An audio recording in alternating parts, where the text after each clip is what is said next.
Hey guys, what's going on? Third Street Reactions here. We're back up Shane. Zack. We're back with Attack on Titan Season 1. Episode 12. Zach, you remember what happened last time? Yeah, they convinced Border Guard, or whatever the fuck these people are, the guys in charge of the wall. Yeah, the guy with the wrinkles, yeah. Pickett, what's his name? Pixis, yeah. yeah, which is a funny name, but he's a cool guy. He is very cool, and I like his voice actor. They convinced him to utilize Aaron's abilities to aid in blocking the fucking wall. Yeah, which and is smart. In order to do that, they had to go all of their, whatever they're called, the little parkour. They had to convince all their parkour people. There's a snippet that I edited, but I never put on social media. I was trying to explain to you what it was and where it's from. So a bunch of French people were jumping on buildings, is what you're telling me. You were a little drunk. Well, but all the little parkour people had to go out there and fight some of the Titans that were attacking Aaron. Better enable him to get the job done. So they were going through all that, and they had all the spiel about who Pixis was assigning for their duties, and he's like, you know, a good brew or whatever. And So you get to do this. You get the job. It's like such an anime thing to where like someone can make a snap judgment about an important decision based on like, I like the way you tie your shoes. It reminds me of Thrawn and how he learns a lot about cultures through their art. That's a little different. It is. Yeah. With Thrawn's case, it's a lot more sophisticated, but I'm just saying that it reminds me of that, though. Like, you're viewing some portion. Like this, the idea... one lens. Yeah. And saying, okay, well... We just assume, and definitely in Thrawn's case, incredible intuition. Intuition I don't have. I can't look at something and go, well, this person will be good at this. You know? Yeah. Do you remember what happened at the very end of the episode? Aaron seemingly was kind of trying to attack Mikasa.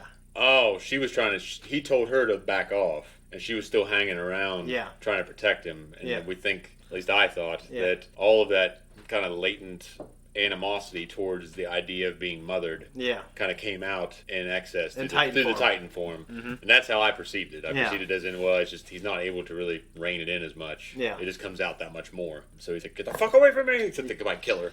And then pretty much that was the end of the episode. But guys, if you want to see the full-length version of this, just go to our Patreon. Also, you need to go to Patreon to see the reaction. It is for free. You don't need to be a patron. Just click on that link, and it'll be there, the full reaction. That would be on YouTube edited, except it's not on YouTube. Go to our Patreon to see it. But if you want to check out the other stuff, like full-length, 2 weeks early access, go there too. Other than that, we're going to jump in.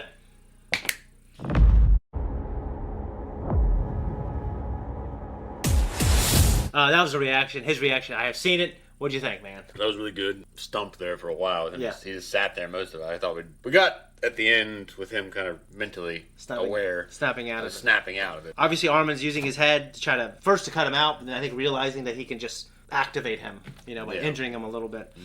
And, how do you feel in general about Japanese melodrama? I think it's better than American melodrama. I think it has been ingrained so much in me over watching so much anime over the years. I wouldn't call it second nature to me, but I'm used to seeing it in my entertainment now so much.